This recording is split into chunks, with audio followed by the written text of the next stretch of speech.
IELTS writing task 1। IELTS এর writing এর ক্ষেত্রে সর্বপ্রথম যে টাস্কটা আমরা শুরু করব এবং এইটার ব্যান্ড স্কোর হয় আইএলটিএস এর টোটাল রাইটিং এর ব্যান্ড স্কোরের প্রায় 1/3। আমরা দুই ধরনের টাস্ক দেখতে পাই, রাইটিং টাস্ক 1 এবং রাইটিং টাস্ক 2। আজকে আমরা writing task 1 in hand practice করব। এটা রুলস গুলি বলবো, স্ট্রাকচার গুলি শেয়ার করব, যাতে করে আপনারা একটা ভালো ব্যান্ড স্কোর অর্থাৎ ব্যান্ড 8 to 9 স্কোর অ্যাচিভ করতে পারেন। ওকে, সো রাইটিং টাস্ক 1 কি হয়? বার চার্ট, পাই চার্ট, আবার কোনো কোনো সময় গ্রাফ চার্টও দেয়, ইনফরমেশন প্রসেস দেয়, বিভিন্ন রকম জিনিসপত্র। সো আজকে আমাদের টপিক হইতেছে একটা বার চার্ট ফলো করা। এবং এই বার চার্ট ম্যাক্সিমাম সময় রাইটিং টাস্ক 1-এ আমরা বার চার্ট দেখতে পাই, একটা থেকে দুইটা দেখতে পাই, আবার কোনো কোনো সময় পাই চার্ট দেখতে পাই। সো এটা যেহেতু খুব পপুলার, তাই আমরা আজকে রাইটিং টাস্ক 1-এর জন্য বার চার্টকে সিলেক্ট করছি। আমরা বার চার্ট সলিউশন করব। এর পরবর্তী ভিডিওতে আমরা ধীরে ধীরে পাই চার্ট সলিউশন করব এবং ইনফরমেশন প্রসেসও সলিউশন করব। সো রাইটিং টাস্ক 1 এইটার কয়েকটা রুলস আছে। আমি রুলসগুলো যদি আপনাদের শেয়ার করি এক এক করে। First of all, first rule হইতেছে আপনাদের ডাটা আন্ডারস্ট্যান্ড করা লাগবে। আন্ডারস্ট্যান্ড দ্য ডাটা, কি বলতেছে, কি চাইতেছে তারা, আর আপনি এটা সামারাইজ কিভাবে করবেন। কোয়েশ্চেন ভালো মতো পড়া লাগবে। দেন আপনার এজেন্ডা সিলেক্ট করা লাগবে এবং লাস্টলি আপনি যে এজেন্ডা সিলেক্ট করছেন ওইটা থ্রু আউট আপনি লিখবেন। এবং অনেকে মনে করে যে কোয়েশ্চেন পাওয়ার পরপরই লেখা শুরু করতে হবে, নাহলে টাইম পাবে না। কথাটা একটু ওইরকম না। এখানে লেখা আছে, দেখেন, you should spend about 20 minutes on this task, but আপনার জাস্ট 10 মিনিটস লেখা লাগবে। অর্থাৎ আপনার 10 মিনিটস ভাবা লাগবে যে আপনি এক্স্যাক্টলি কি লিখবেন। এবং লাস্টের 10 মিনিট যখন আপনি একদম পুরো প্ল্যান আপনার মাথায় তৈরি করে ফেলবেন যে না আমি এই এই জিনিস লিখতে যাব, তারপর আপনি ওই লেখাটা আপনার ওয়ার্ডে এনে আপনি পুরোটা সামারাইজ করতে পারবেন। সো আন্ডারস্ট্যান্ড দ্য ডাটা, কোয়েশ্চেনে কি বলা হয়েছে, কি লিখতে বলতে হয়েছে এবং তারা অ্যাকচুয়ালি কি চাইতেছে, আমরা এইটা একটু পড়বো। সো এখানে যদি একটা চার্ট দেওয়া আছে, চার্ট কোয়েশ্চেনে দেওয়া আছে, the chart below shows the value of one country's exports in various categories during 2015 and 2016. The table shows the percentage change in each category of exports in 2016 compared with 2015. Summarize, এই জিনিসটা আমরা mark করি, summarize the information by selecting and reporting the main features and make comparisons where relevant. এই জিনিসটা সব কোয়েশ্চেনের ক্ষেত্রেই same থাকবে।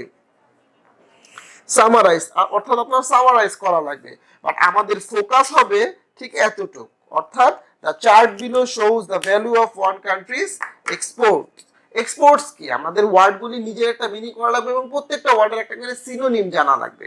Export মানে কি, যে সকল জিনিসপত্র আমরা বাইরে রপ্তানি করি। ওকে, যে সকল জিনিস বাংলাদেশ থেকে ধরেন কোন একটা আইটেম ইন্ডিয়া চাইতেছে, সো ওইটা রপ্তানি করা বোঝায়। আচ্ছা, so export in various categories, কয়েকটা ক্যাটাগরিজ আছে। ক্যাটাগরিজ কয়টা আছে আমরা দেখি, 1 2 3 4 5, পাঁচটা ক্যাটাগরিজ। 2015 এন্ড 2016 এর ভিতরে তারা এই কম্পারিজনটা করতে হবে যে আপনি 2015 এ কত ছিল এবং 2016 এ কত ছিল। তারা মার্ক করে দিছে, কালো কালারটা 2015 এবং একটু হালকা অ্যাশ কালারটা 2016। তো আমাদের 2015 এর পার্সেন্টেজ কত ছিল এবং 2016 এ আমার পার্সেন্টেজ কত ছিল। এটার জন্য আপনার কোনো ইকোনমিস্ট হইতে হবে না, আপনি জাস্ট সামারাইজ করবেন যে এক্স্যাক্টলি কি লেখা আছে এখানে। ধরেন আপনি কোনো প্রেজেন্টেশন দিতেছেন, সো জাস্ট আপনি লেখাগুলিকে প্রেজেন্ট করবেন। ওকে, এরপরে আপনার বুঝতে হবে যে এক্স্যাক্টলি তারা কোন কোন জিনিস চাইছে। দেখেন এখানে এক্সপোর্ট আর্নিংস ইন 2015 to 2016, এই ওয়ার্ডস গুলি মাথায় রাখবেন, কারণ এই ওয়ার্ডস গুলি আপনাকে সামারাইজ করা লাগবে। ডাটাটা খুব ভালো মতো করবেন যাতে কোনো ডাটা আপনি ভুল না পান। যেমন একটা জিনিস দেখাই, এখানে দেওয়া আছে পেট্রোলিয়াম প্রোডাক্টস। এখানে 2015 এ এটা ছিল অ্যাবাউট 60%, বাট 2016 এ এটা বেড়ে গিয়ে হয়েছে অ্যাবাউট 63%। আমরা যদি 60 থেকে 70 ধরি, এতটুকু 63 হয়। তো কোন কোন আইটেম 2015 থেকে 2016 এ বেড়ে গেছে আমরা যদি এটা একটু দেখি, এটা থেকে এটা বেড়ে গেছে, এটা থেকে এটা বেড়ে গেছে, এটা কমে গেছে, আবার এটা একটু বেড়ে গেছে, এটা একটু বেড়ে গেছে, অর্থাৎ 4 জায়গায় বেড়ে গেছে। 4টা প্রোডাক্ট এক্সপোর্ট করার পার্সেন্টেজটা বেড়ে গেছে, একটা কমে গেছে। সো এইটা হইতে পারে আপনার ওভারভিউ, যেটা আমরা পরবর্তীতে আলোচনা করব। সো আপনি এভাবে নিজে ডাটাগুলি রিড করবেন এবং কিভাবে লিখতে হয় তা সম্পর্কে জানবেন। ওকে, সো এটা ছিল first part, understand the data. we're gonna move to the next thing, and next thing is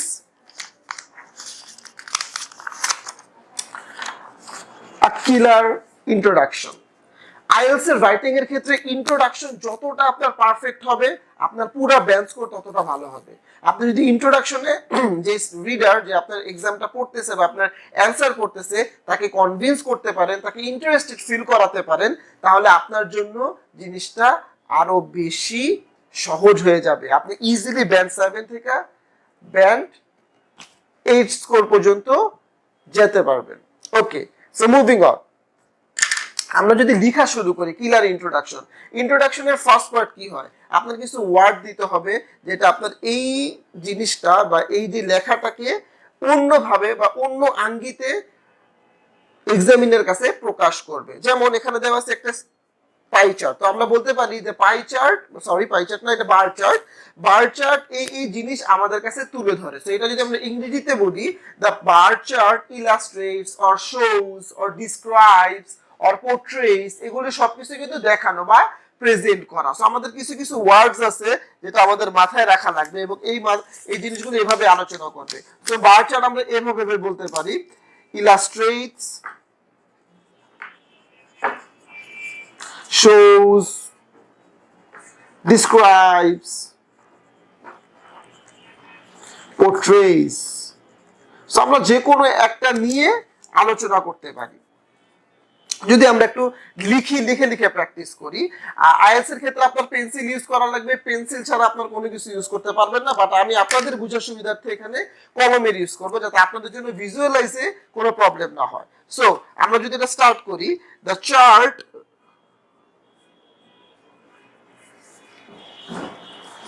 bar chart, আমরা যে কোনো একটা নিব। ধরেন আমি প্রথমটাই নিলাম ইলাস্ট্রেটস, এখানে আমি বড় হাতের আই দিলাম, বাট আপনি ছোট হাতের আই দিবেন অবশ্যই, আমি আপনাদের বোঝার সুবিধার্থে দিচ্ছি। ইলাস্ট্রেটস, এইটা হবে আপনার প্রথম লাইন। বারের জায়গায় ধরুন পাই চার্ট দিল, তো পাই চার্ট ইলাস্ট্রেটস এর জায়গায় আপনি শোজ দিলেন বা ডিসক্রাইবস দিলেন বা পোর্ট্রেটস দিলেন বা যে কোনো একটা জিনিস দিলেন, ঠিক আছে। এখন আমরা কোশ্চেনে ফেরত যাব, দেখবো যে কোশ্চেনে কি আস্ক করতেছে আমাদের। যে changes, দেখেন the table shows the percentage change in each category. So আমরা এভাবে দিব, illustrates the changes, একটু ঘুরায় দিব, সেম কোশ্চেন উঠায় দিব না, তাহলে আপনি ব্যান্ড স্কোর খুবই কম পাবেন। আমরা একটু ঘুরে সুন্দরভাবে সাজায় দিব। the changes, এখানে দেওয়া আছে table shows the percentage change in each category. the changes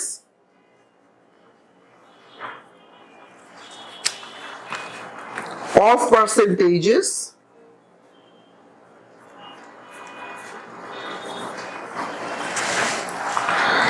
in, এখানে বলছে export item.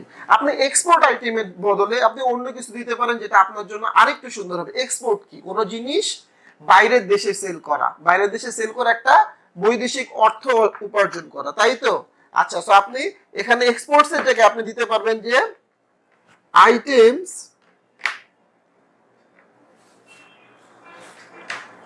export items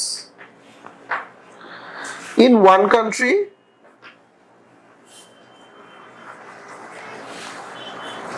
during, এখানে কত থেকে কত সময়টা আপনার উঠিয়া করা লাগবে। যে আপনি প্রথমত আপনি দেখবেন যে কি শো করতে চাইতেছে, এরপর আপনার টপিকটা দেওয়া লাগবে এবং লাস্টলি আপনার কোন ডিউরেশনের ভিতরে আছে ওইটা দেওয়া লাগবে।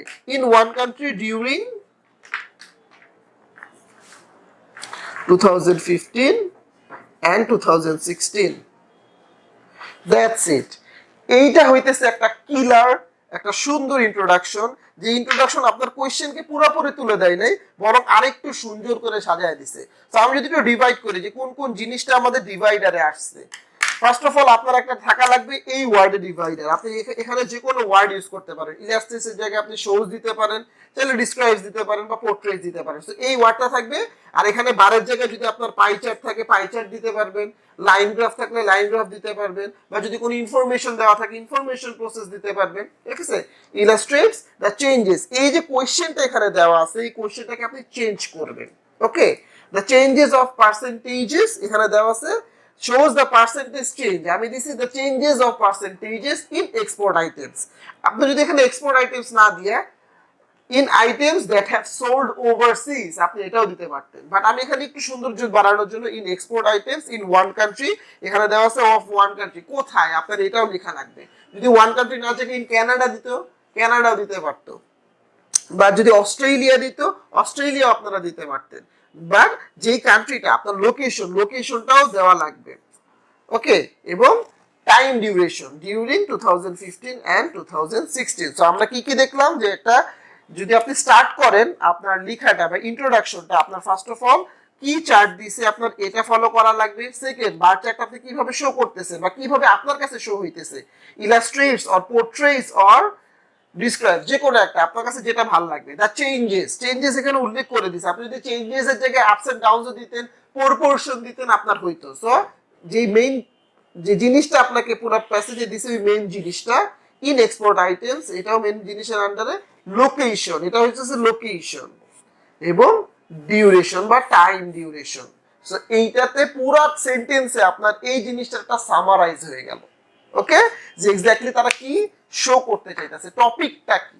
ওকে, সো এইটা হইতেছে আপনার কিলার ইন্ট্রোডাকশন। সো আমরা মুভ করব এর মেইন বডি প্যারাগ্রাফে, অর্থাৎ আপনার overview part.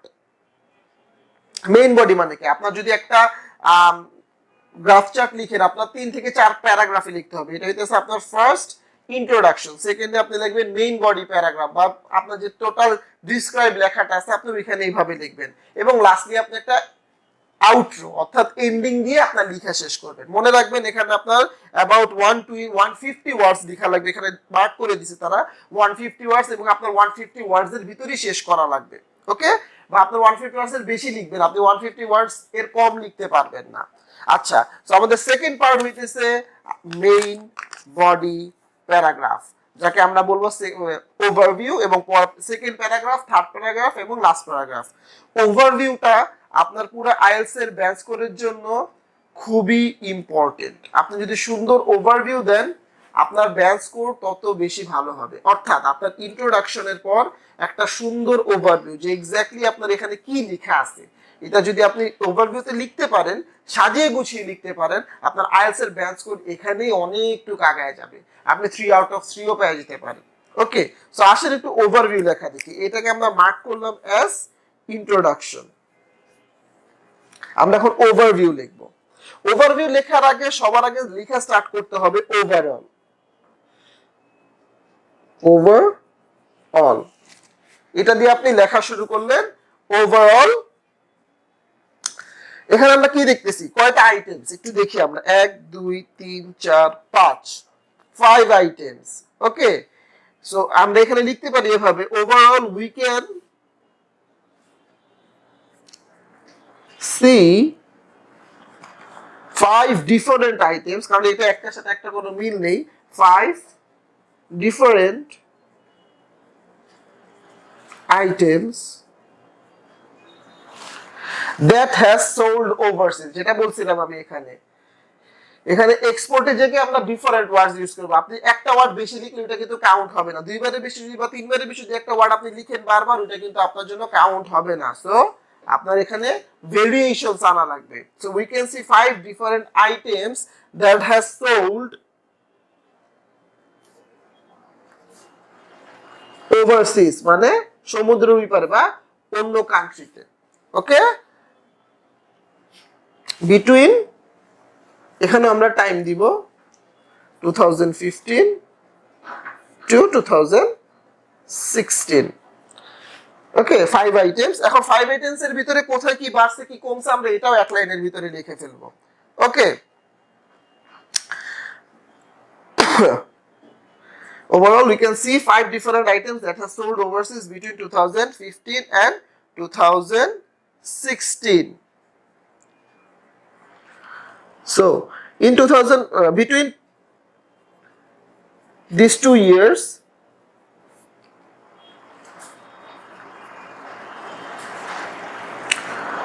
four items has increased its number in exporting, অর্থাৎ এই পাঁচটার ভিতরে আমরা যখন দেখছিলাম এই 1 2 3 4 সরি 1 2 3 4 এইটা ব্যতীত প্রত্যেকটা জিনিসই কিন্তু আপ হয়েছে, আগেরটা থেকে বাড়ছে। সো আমরা এভাবে লিখতে পারি between this 2 years 4 items has increased it's number. চারটা প্রোডাক্টই বা চারটা প্রোডাক্টের জায়গায় আমরা আইটেম লিখছি, has increased it's number in exporting. এক্সপোর্টের জায়গায় যে তার যে নাম্বারটা আছে তারা বাড়ায় দিচ্ছে, সো এটা সুন্দর হয়, একটু দেখতে ভালো লাগবে। So 4 items has increased its number in exporting. Despite this, এটার পরেও we do not see a vast মানে অনেক বেশি চেঞ্জ, কারণ এখানে একটু একটু বাড়ছে, বেশি কিন্তু বাড়ে নাই। So despite this, we do not see a vast change in the number, but we can see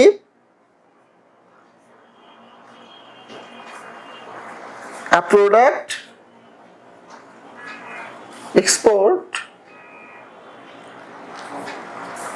has decreased, একটা কিন্তু ডিক্রিজড হয়েছে, এই যে এটা। সো এইটা হইতেছে আপনার ওভারভিউ। আপনি এই 1 2 লাইনের ভিতরে যা যা আছে সব কিন্তু লিখে ফেলতে পারছেন। এইটা আপনার রিডারের জন্য খুবই খুবই খুবই সুন্দরভাবে তুলে ধরবে যে আপনি এক্স্যাক্টলি কি লিখতেছেন। যদি আমরা আরেকবার পড়ি, স্টার্ট করব কি দিয়ে, ওভারঅল, এটা সব সময় রাখবো আমরা। Overall we can see 5 different items that has sold overseas। এক্সপোর্টের বদলে আমরা লিখছি এটা কিসের বদলে লিখছি, এক্সপোর্টের বদলে। সো আমরা এক্সপোর্টের নিচে একটু দাগ করে দিই, এটা হলো আমাদের সিনোনিমস। এক্সপোর্ট এর synonyms is sold overseas between 2015 and 2016। Between these 2 years, 4 items has increased its number in exporting। চারটা আইটেম তার নাম্বার বাড়ায় ফেলছে এক্সপোর্টিং এর ক্ষেত্রে। Despite this, we do not see a vast change in the number। কারণ আমরা কোনো বড় কোনো চেঞ্জেস দেখতে পারি নাই। But we can see a product export has decreased। একটা প্রোডাক্টের এক্সপোর্ট নাম্বার কমায় ফেলছে। এর থেকে সুন্দর ওভারভিউ আর হইতে পারে না। ওকে, সো এই হলো আপনার সেকেন্ড আর মেইন বডি প্যারাগ্রাফের ওভারভিউ। নেক্সট আমরা মুভ করব সেকেন্ড প্যারাগ্রাফ, যেখানে আমরা ডিটেইলস আলোচনাতে চলে যাব, and that is our second paragraph। আমরা একটু পড়ি। First of all, petroleum products, engineered goods, gems and jewellery, যেটা কমে গেছে, এগ্রিকালচার প্রোডাক্টস, টেক্সটাইলস, পাঁচটা প্রোডাক্টের ক্যাটাগরি এটা। আমরা যদি দেখি 2015 এ পেট্রোলিয়াম প্রোডাক্টস ছিল 60% অফ সেল, বাট এটা 2016 এ একটু বেড়ে গেছে অ্যাবাউট 63%। ইঞ্জিনিয়ার প্রোডাক্ট ছিল অ্যাবাউট 58%, জাস্ট একটু নিচে 60, তাই 58, বাট এটা 2016 এ হয়ে গেছে 62%। এটা ছিল জেমস এন্ড জুয়েলারি, যেটা কমছে, এবং only one product that has decreased. ঠিক আছে, সো 42 থেকে আমরা এটা 40 তে দেখতে পাইতেছি, একদম কাটায় কাটায় 40। এগ্রিকালচারাল প্রোডাক্টস, এটা ছিল 32, এটা 33 হয়ে গেছে।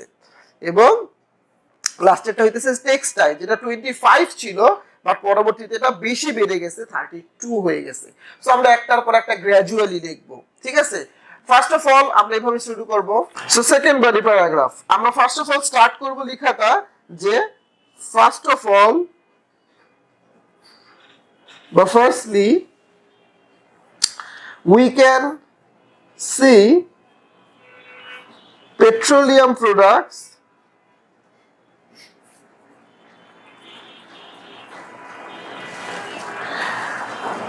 export has increased in 2015. The percentage was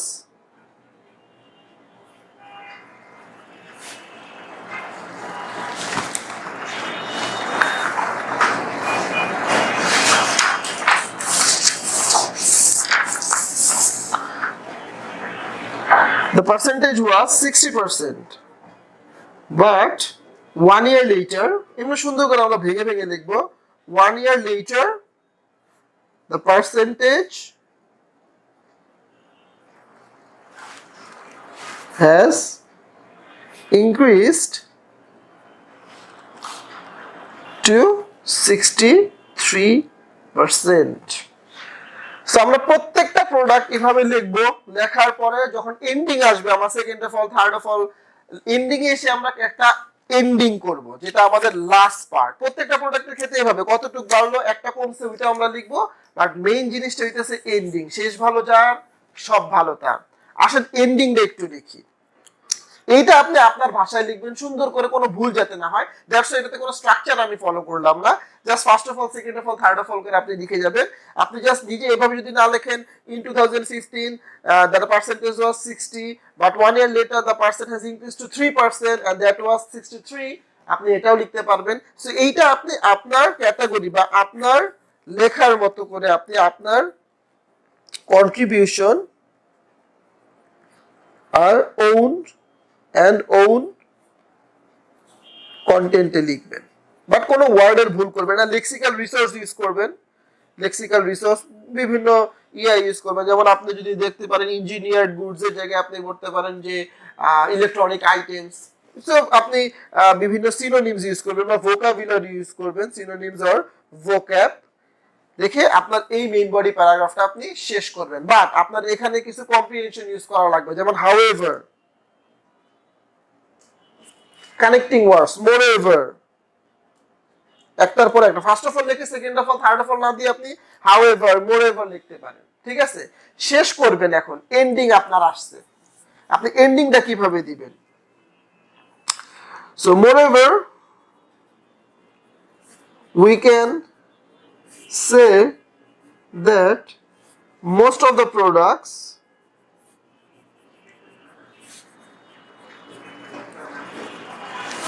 has gained popularity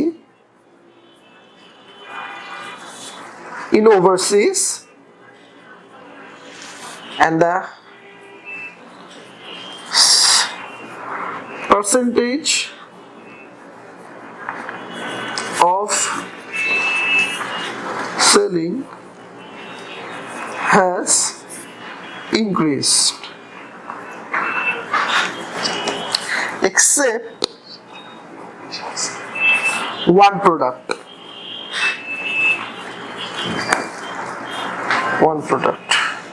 That's it. এখানে আপনি moreover দিয়ে we can say that most of the products, যেহেতু চারটা প্রোডাক্ট ইনক্রিজ করছে, সো আমরা এখানে চারটা product, most of the product দিচ্ছি। আমরা চারটা প্রোডাক্ট লিখবো না এখানে, আমরা এখানে লিখবো most of the products has gained popularity in overseas. overseas মানে বাইরের দেশে এক্সপোর্টের জন্য, তারা বাইরের দেশে পপুলার হয়েছে দেখেই তো এক্সপোর্ট বেড়ে গেছে। তো সুন্দর মতো লিখবেন has gained popularity in overseas and the percentage of selling has increased except one এর জায়গায় আপনি এটা এভাবে লিখবেন one product. সো এই ছিল আইএলটিএস এর রাইটিং এর টাস্ক 1। এটার কিছু স্ট্র্যাটেজিস, কিছু রুলস আমরা যদি একটু রিক্যাপ করি জিনিসপত্রগুলা। আমরা ফার্স্ট অফ অল কোশ্চেনের করব, ডেটা রিড করব। সেকেন্ড অফ অল একটা কিলার ইন্ট্রো দিব, এরপর একটা ওভারভিউ দিব, then main body paragraph and lastly a killer ending. এইটা আপনার ইজিলি ব্যান্ড 7 প্লাস স্কোরের জন্য ইজি। আপনি ইজিলি ব্যান্ড 7 পাবেন যদি আপনি এভাবে এই স্ট্রাকচার ফলো করে আপনার লেখা শেষ করতে পারেন। So will gonna meet to in the next video with pie chart. আমরা পাই চার্ট কিভাবে করতে হয়, ইলাস্ট্রেট করতে হয় এটা দেখব, এবং এরপরে আমরা রাইটিং টাস্ক 2 যাব এবং আস্তে আস্তে আমরা রাইটিং এর খুঁটিনাটি সম্পর্কে জানবো। সেই পর্যন্ত সবাই ভালো থাকবেন, সুস্থ থাকবেন। Good bye.